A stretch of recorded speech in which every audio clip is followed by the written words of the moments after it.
My people, una good morning, una good afternoon, una good night, depending on your time zone.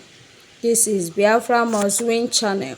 Don't forget say on this channel we dey bring am back to back on wetin dey happen for Biafra land and all over the world.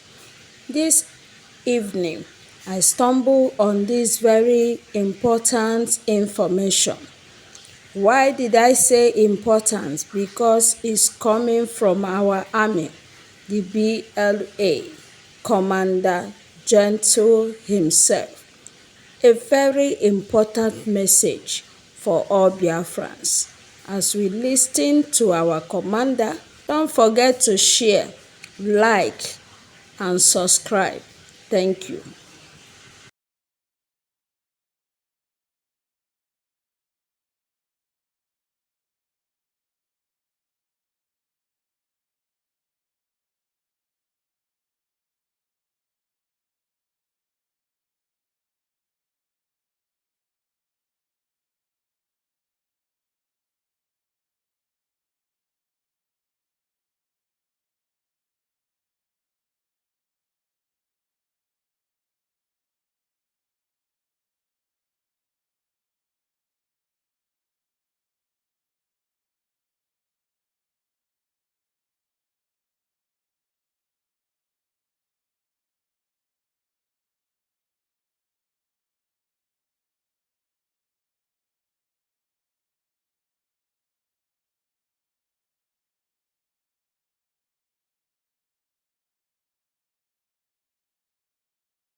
Nnamdi Kanu told you that Nigeria, as it stands now, the Nigerian government, the Nigerian state is irredeemable. Some people don't tend to believe the true reality, but today it is staring at us. When the leader of the indigenous people of Biafra, Mazi Nnamdi Kanu, said, the state called Nigeria is irredeemable. The state called Nigeria will be overrun by the Islamic and westernization agenda in progress, people don't want to pay attention. Look at a whole governor is asking a sector commander that you said that you are being accused that you are aiding the terrorists to massacre the indigenous people of Plateau, supervising the massacring of the communities, and the communities were witnesses. They caught you red-handed, and now the state governor asking the sector commander, what is your role? The sector commander said they are engaging them. Now the governor went further to ask, you are engaging them? You said yes. Now, was there any shoot? Because if you are engaging a terrorist, if the military is engaging terrorists, then there should be casualties. Were anyone wounded? You couldn't answer. Which affirm the position of the witness that they saw the Nigerian army reinforcing, backing up the terrorists, killing more communities, destroying more lives, burning and raising down houses. This is very unfortunate and unheard of. This now will let you understand what is playing out. That a sitting governor acts as a sector commander in charge of the region. You said you claim you are engaging them, that your people saw them. Why the people said the military were the ones supervising the massacring of the people. They went for reinforcement to ensure that more people are being killed. They are watching them closely, supervising them, telling them how to go about it. And this is the same Nigeria. The same Nigeria, the people are waiting for the military to protect them. The same Nigeria, my Eastern brothers are waiting for the military to come and protect them. The same Nigeria, the same military that the Eastern governors, Hope Uzodinma and his likes, are inviting to protect the people. Ndị Igbo. This is what Mazi Nnamdi Kanu told us, that this is the program and this is planned, that the military has been infiltrated, compromised, and what we are seeing is the reality. Now, the governor went on to say that he's making a promise, but we are tired of promise. The people of Plateau, the people of Jos are tired of useless, empty, verbal promises coming from the governor. There are conspiracy to this. The inactions and irresponsibility, of course, to address matters of such, is the reason why people are the continued killing despite the order given by the president. No wonder the Amnesty International have raised concern that the government of Tinubu is no longer in charge because they disregard or disrespect his orders. You can imagine the president asks the commanders to launch an assault against the deadly terrorists invading communities, killing Nigerian citizens.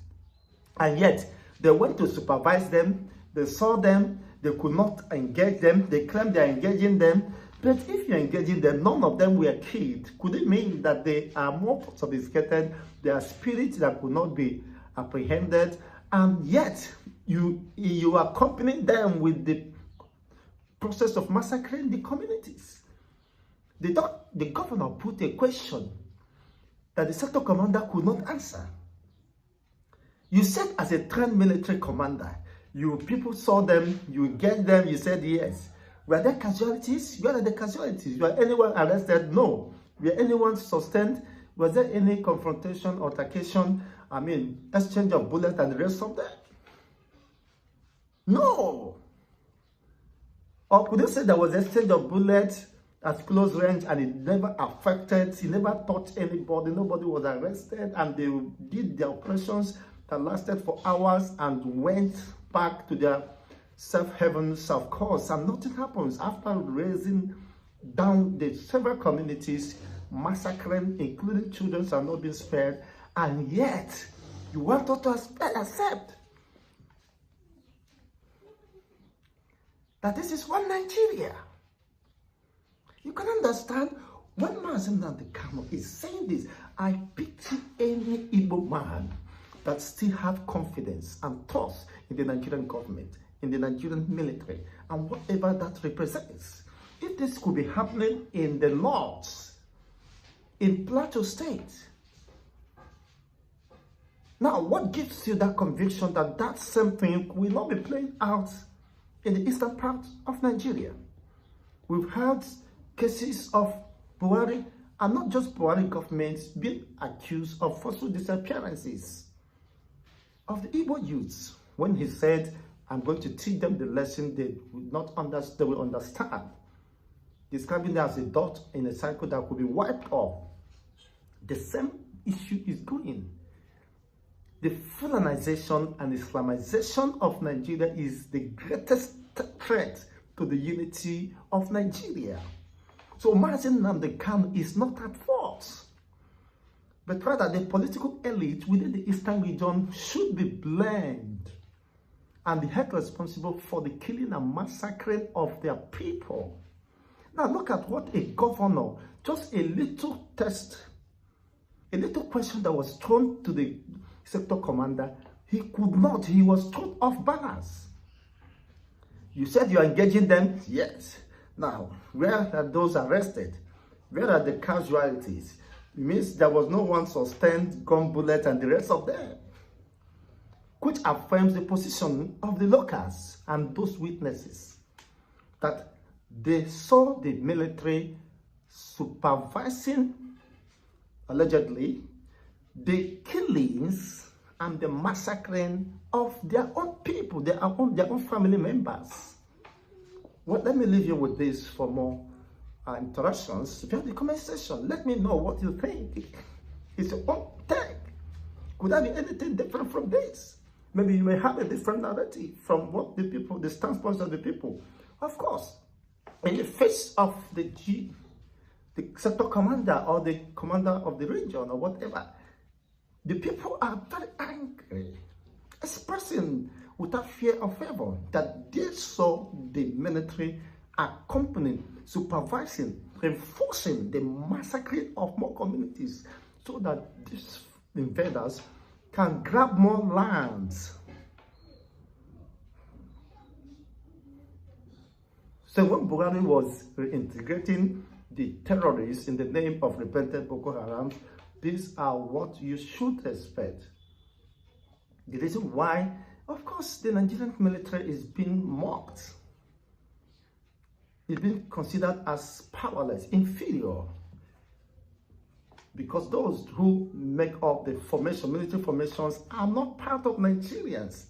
These are pardoned terrorists who have infiltrated, who have common interests of overruling the Nigerian state. And the same Igbo governors will be inviting them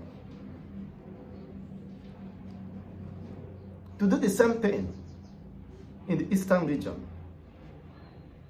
Because with the heavy militarized eastern region, you begin to ask, why is insecurity, why is kidnapping, why is forceful disappearances, adoption, and the rest of them at increase?